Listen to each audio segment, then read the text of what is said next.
You'll see the light, see the light. You're not alone, so keep fighting the good fight. See the light, see the light. You're not alone, so keep fighting the good fight. ถือว่าย่างบ่ถือจังหวะมีมื่นเนาะเอาหิมะค้างตึงยึงถึงทางที่สวนสาธาในมหาลัยเรนมินเราก็ได้กินอายของเมืองหนาวมาหน่อยนึงเนาะ กินอายของคนเมืองหนาวนี่เห็นป่ะสีขาวๆเนาะกินอายของคนเมืองหนาวนะ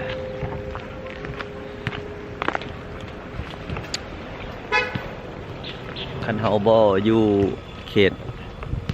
นะหรือว่าบ่อยู่บ่อนที่มีตัวหนังสือจีนหรือว่ามีป้ายจีนนี่ถือว่าเข้าใจว่าแม่นอยู่รัสเซียเลยอันเดียวกันเลยสังเกตบ้างนี่หอมเนาะโดยเฉพาะเป็นต้นไม้ต้นนี้เนาะอันเดียวกันเลยเป๊ะบรรยากาศ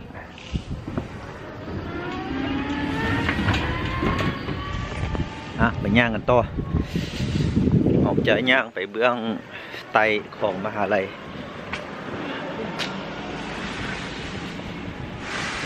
ปัดกวาดอนามัย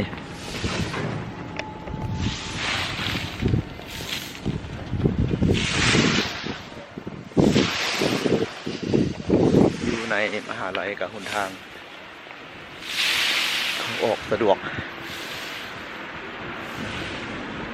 ก็พากันทีบรถมันย่างกันเลาะแต่วันอาทิตย์ที่สงสัยแม่นคนพากันนอนหลายกลัวพวกนี้นี่ก็เป็นอาคารอาคารนี่เกี่ยวกับยัง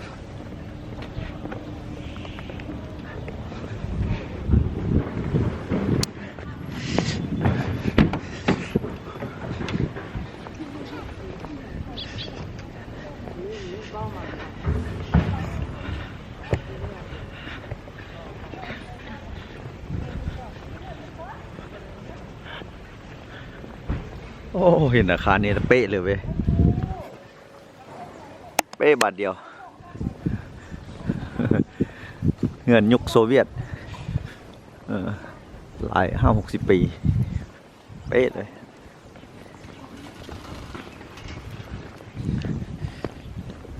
อาคารนี้สูตรเดียวกัน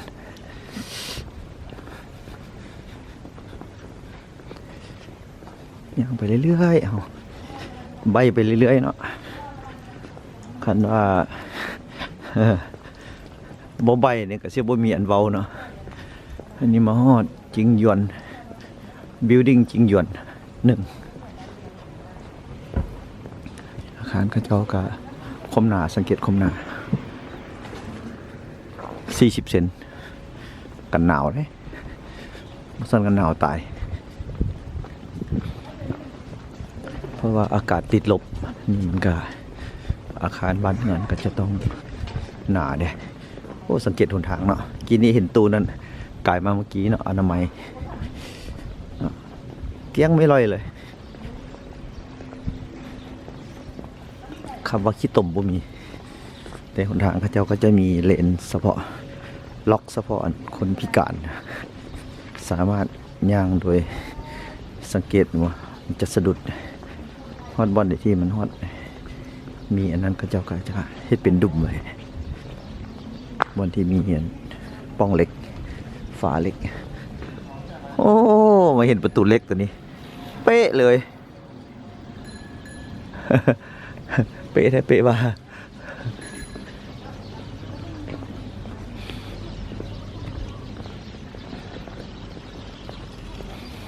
ก็ใส่รถถีบนี้ในการเดินทางโอ้ของยางมันนี่มันหลายกิโลเราได้แต่เช้ามาเนี่ยมื้อใจมื้อนี้แล้วสรุปให้เบิ่งตอนแรงโอ้เห็นความเก่าสิละคิดฮอดสมัยเฮา40 ปีหลัง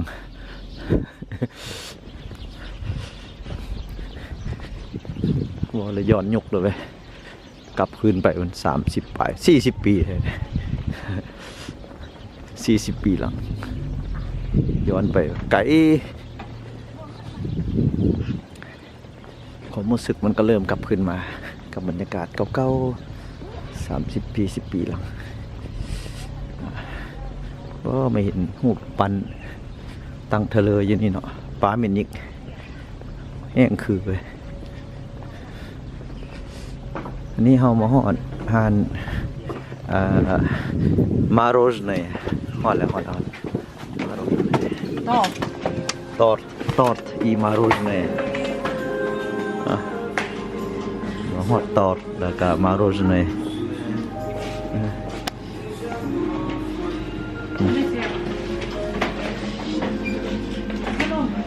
จะกินยังก็กินตามใจตัวนี้นะแต่ว่ายังโบแมนกระแลมบ่มีเดียอยู่นี่โบแมนเนาะตอดโอ้คือแบบเมียนมารูสเนี่ยโบแมนเนาะโบแมนเนาะตอดขนมก็เป็นห้านที่ขายอยู่ในมหาลัยข้าวจีขนม7 หยวน 6 หยวน 6 หยวนก็6.38เอาง่ายๆนะ2-3,000 กีบก็ธรรมดาเนาะของกินนี่ถือว่าอุดเนาะพวกเดี๋ยวเอาลูกมาเฮียนอยู่รันมินนี่บูดเนาะแล้วก็โดยเฉพาะผู้ใดได้ถึงรัฐบาลก็จะได้เงินหลายนิดนึงเนาะก็หายห่วงพ่อแม่ก็แบ่งเบาภาระคือไปสิงคโปร์นะสิงคโปร์นี่บาดเจ็บนะเนาะบ่เห็นสำหรับมันจะใสจริงลิงบอกคือตั้งอย่างใจพอได้อยู่โอ้ยังเหลืออยากได้อันนี้2 อันยังเหลือให้เห็นอยู่ยังเหลือให้เห็นอยู่คุณกล่องหิมะยังเหลือให้เห็นอยู่กินอายคันแม่นอยู่รัสเซียเนี่ยก็เข้าใจว่าอยากไว้แม่นเดือนแล้วได้นี่เดือน4แล้วเด้เดือน3ตัวเดือน4เนาะมะก็เริ่มเปื่อยลง3 เดือน 4ต่อเดือน 5รู้สึกว่าเริ่มขี้มูกย้อยเดินทางมาโอ้อาคารนี่ใหญ่ตัวนี้มันตึกอย่างมีเดียซ้ายมือฮะห้องสมุดแต่ห้องสมุดส่วนก็สังเกตบนห้องสมุดบอกไง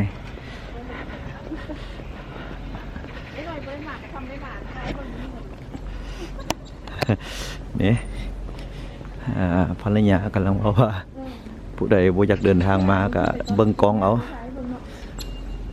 เบิ่งในหน้าจอก็ถือว่าซ้ำได้มาแล้วเพิ่นว่าเพิ่นว่าก็ต้องเดินทางไกลมีค่าใช้จ่ายแล้วก็เมื่อยเพิ่นว่าได้ว่าต้นแปลกต้นนี้เว้ย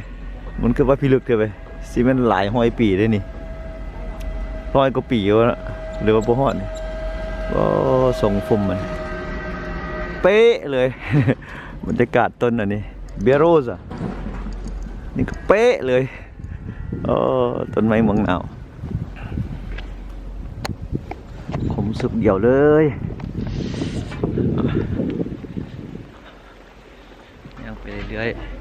เดี๋ยวสิไปฮอดหอของลูกชายผู้ฮู้ว่าสิอยู่ย่านใด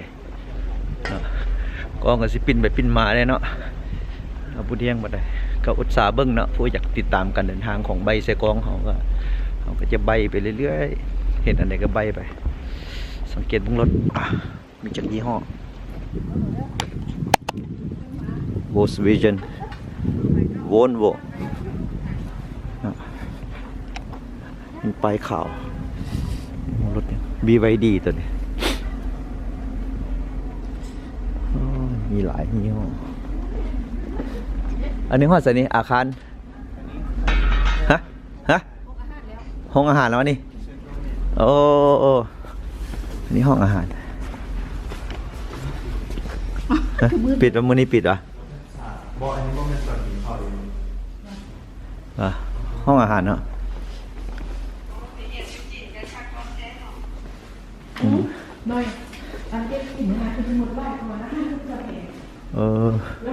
ปิดสัมสันก็เป็นประวัติศาสตร์มีภาพสงครามจะลึกไว้ เก็บไว้ก็คล้ายคือกับประเทศคล้ายสังคมนิยมคอมมิวนิสต์เนาะก็อันเดียวกันบรรยากาศเดียวกัน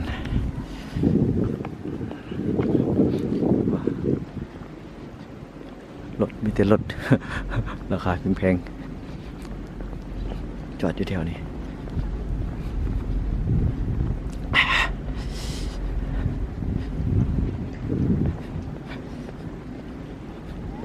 โอ้รู้สึกเย็นตีนแล้วได้ดิปลายตีนนี่เย็น ผมรู้สึกของเมืองจีนนี่เห็นได้เลยนะอันใดที่เป็นกลมๆมนๆนี่แม่นเพิ่นแล้วนี่อันนี้ ITS Service IT Service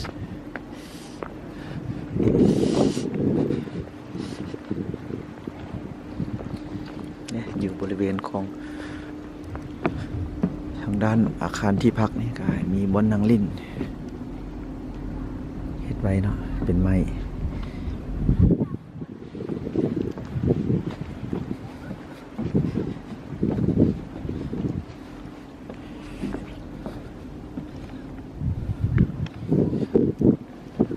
มาอะไรกันเจ้าตะกวงอีหลีอย่างในบริเวณ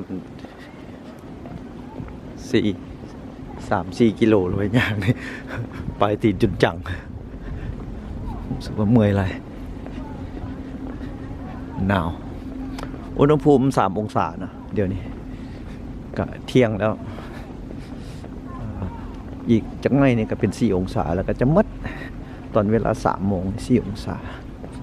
นี่ใกล้สิฮอดแล้วหรือว่าฮอดแล้ววะขอเบิ่งโมงนิดนึงก่อนเป็นฮอดแล้ววะ3 โมงยัง25 นาที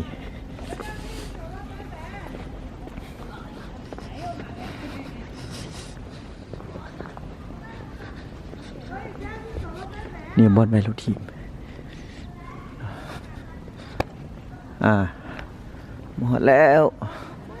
สัญลักษณ์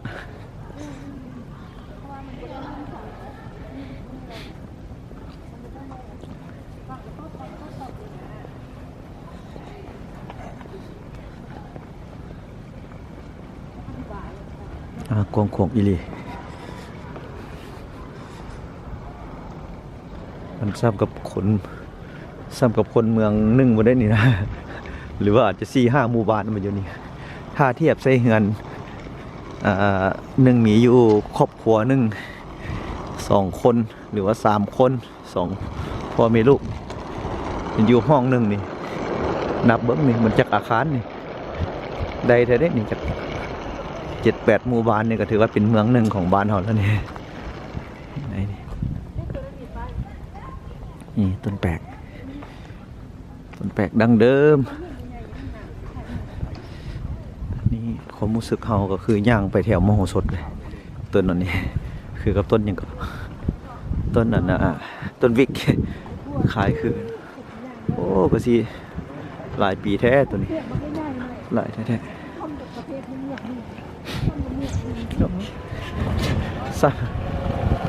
แบบว่าคันท่าเทียบใส่คนนะคันเอาคนมาไว้ในซ้ำเมืองหนึ่งแท้เลยซ้ำ7-8 หมู่บ้านนี่นะ7-8 บ้านเมืองที่จัดกระดาษมันก็ไม่จะได้ใหญ่ถ้าเทียบว่าคันคนมาอยู่ในตึกนี้ยังเก่งมันก็เป็นครึ่งบ้านแล้วนี่200-300 ครอบครัวเลยสุดตึกนี้แต่ละตึกนี้นะ information แล้ว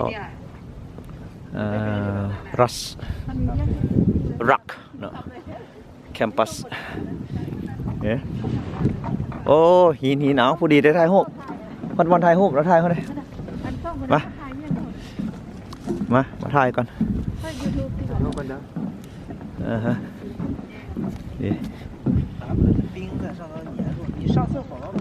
หิมะมันเปื่อยแล้วก็จะแข็งกระแดง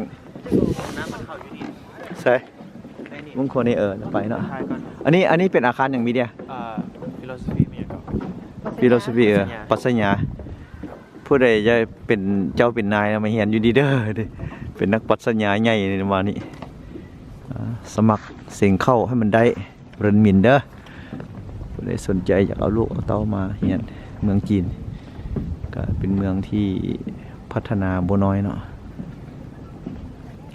ก็อยู่ในตัวเมือง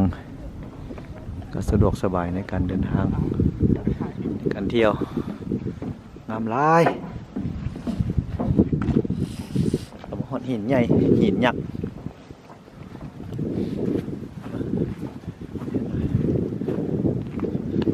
ธรรมดาเพิ่นโอ้ไทยเบิ่งนี้มันนั่นเห็นตึกอยู่แต่ว่าตะเวนบ่เต็มอ้าวปองออกตอนเข้าบัตรจะต้องวางหน้าตักเวลาตอนออกบัตรต้องเสียบ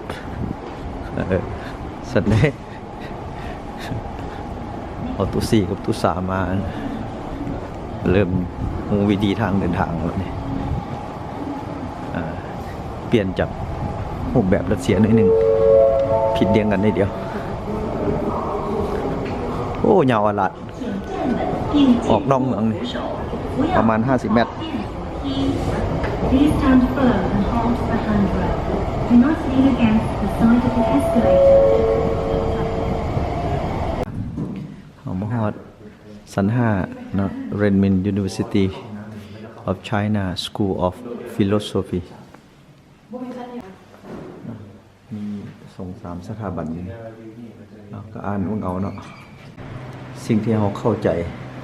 และสิ่งที่เราเห็นนี่ก็คือหนึ่งในห้องน้ำของมหาลัยเรนมินห้องน้ำทรายครับ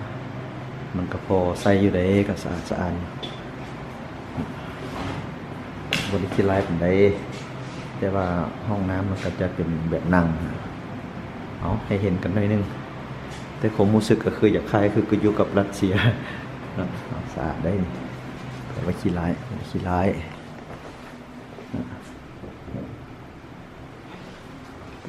เป็นได้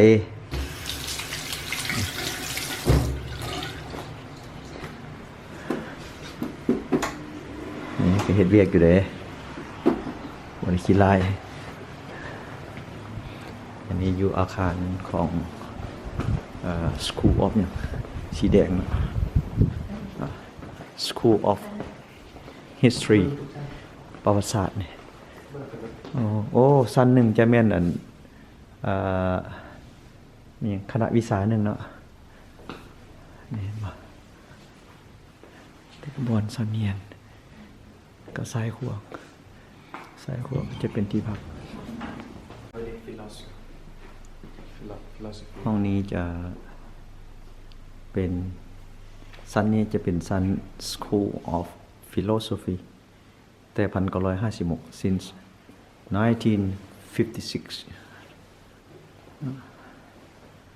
นี่ผมรู้สึกเดียวกันเลยกับรูสกี้อีวานสันนี่มีตัวปิงปองแต่สำคัญกับอันกันเป็นหนึ่งในแผนกที่หรือว่าสาขาที่ลูกชายได้เข้ามาเรียนขอบึงห้องน้ำเป็นยังไง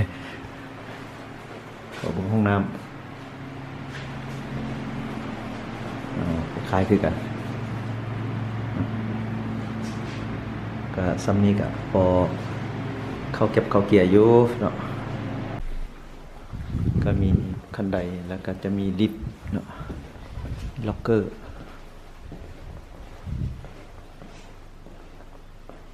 ก็บ่แตกต่างกับอยู่ที่รัสเซียเนาะคล้ายคือกันหลังจากออกจากตึกฟิโลโซฟีปัสญาก็มาเบิ่งภาพกวางอยู่ทางด้านหน้าของตึกนี้จะมีเดินแล้วก็มีอนุสาวรีย์เที่ยวเห็นที่นี่มีหินก็อยู่ทางด้านสัญลักษณ์มาไปกันต่อก็ทุกบ่อนเนาะก็จะเฮ็ดล็อกจอดรถไว้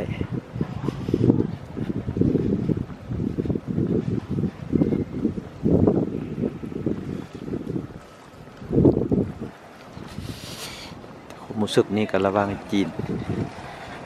นกับยุโรปอาคารเพราะว่ากงนี่มันทางยุโรปและยุโรป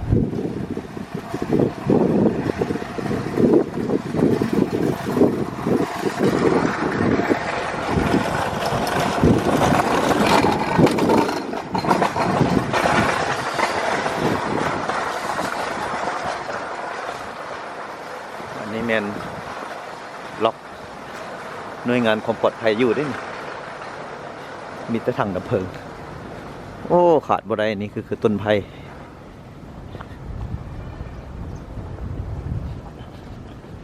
ต่อไปนี่ตึกอย่างมีเดีย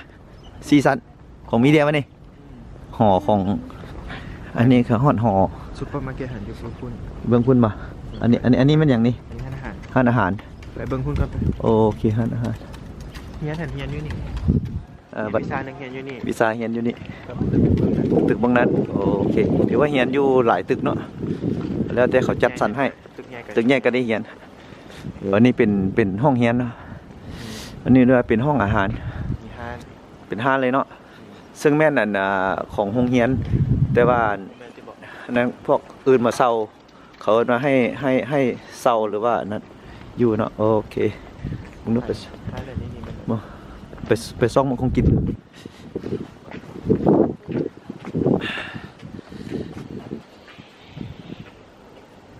ผู้ใดมักเผ็ดนี่ถือว่าสุดยอดอยู่นี่เผ็ดหวานเผ็ดหวานเผ็ดแล้วก็หวานคือชิบุเข็มไหมอะ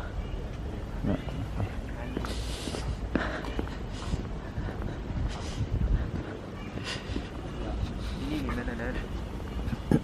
ซีนลา ซีลาโอตัวลา สีแดงนี่ โอ้ ฮันซีนลา โอ้ตัวลา พวกมีอย่าง ก็คือม้าเด้ม้าหรือว่าลา ลา ลาน่ะบ่เป็นม้าเนาะ มา โอ้นี่มีกะแลมมีแฮมเบอร์เกอร์อีกอันตัวนี้ นี่ฮันเบอร์เกอร์ไก่ เบอร์เกอร์ไก่ถ้าประจำแล้วฉันก็ อันนี้เป็นตึกอย่าง อัน ขอ นี้ ง บอลยู บนอยู่โอ้ที่พักของ อันนี้ซูเปอร์มาร์เก็ต ของนักเรียนมาหรือว่าของครูอาจารย์ ของพนักงานที่ผม นี่ซูเปอร์มาร์เก็ตเขาเข้าไปไทยได้อยู่เนาะ ไทยก็จุด เด็กดักร้องคือนั่งกินอันนี้เลยก็เป็นนั่ง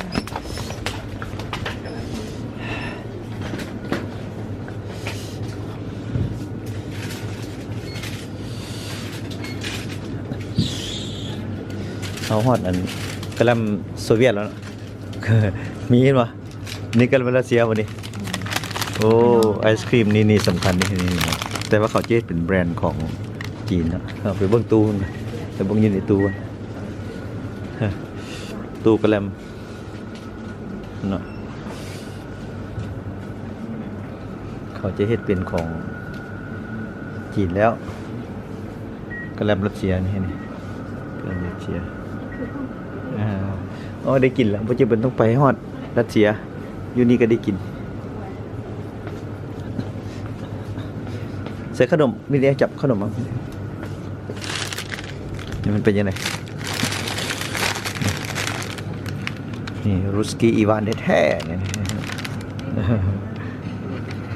นี่ Russian Star Pure Taste Milk Ice Cream โอ้กระแลมนมโอ้จีน100%เลยอยู่นี่ บุมีรัสเซียแล้วก็บุมีภาษาอื่นยกเว้นอังกฤษกับภาษาจีนบอกอยู่นี่แล้ว Russian Star Pure Taste Milk Ice Cream สุดยอดเอาถือว่าได้กินสมใจละ2ให้ตู้4กับตู้3ได้กิน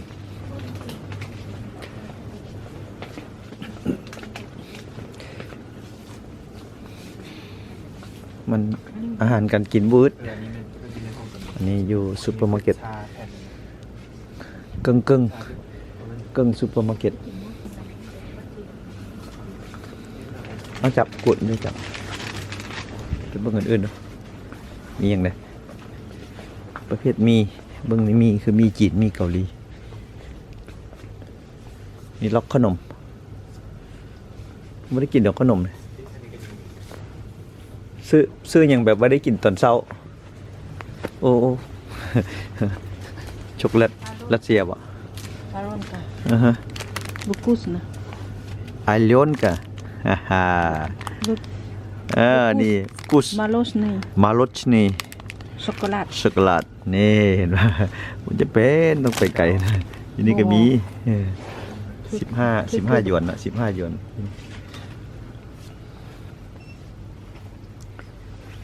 ก็หลักๆก็จะเป็นของจีนเนาะที่จะมีของนำเข้าอยู่เนาะแต่ว่าจะต้องใส่แบรนด์ใส่เปลี่ยนเป็นภาษาตรงนี้เครื่องไซส์เนาะต้องใส่อันเบิ้ง รวมดีร้ายแม่บังหนัก จะเป็นห่วงเรื่องของกินเด็กคน มากินเครื่องไซส์นี่ยาถูกแค่วนี่ ยังจ้องจำ เบิร์ดเจ้าเสี่ยวดาลี่คอเกตโบนี่ทิชชู่ แม่อะไร ทิชชู่เปียก ที่ชื่อตัวอันนี้ เอ้ยยี่ห้อนี้เห็นอยู่บ้านเรานี่ โบ มีแล้ว โบอันนั้นของเรามา อยากได้ตัวอันไม่อย่างอันหัวปั๊มนะเราเรียกหัวปั๊มอยู่ใช่ไหมเนี่ย มันก็มีแต่เท่านี้ โลชั่นที่เป็นโลชั่นมีปะ ห้าใหญ่กว่าเดิมครับเนี่ย ลอเรียลโลชั่น หมดแล้วจ้ะ นี่นะ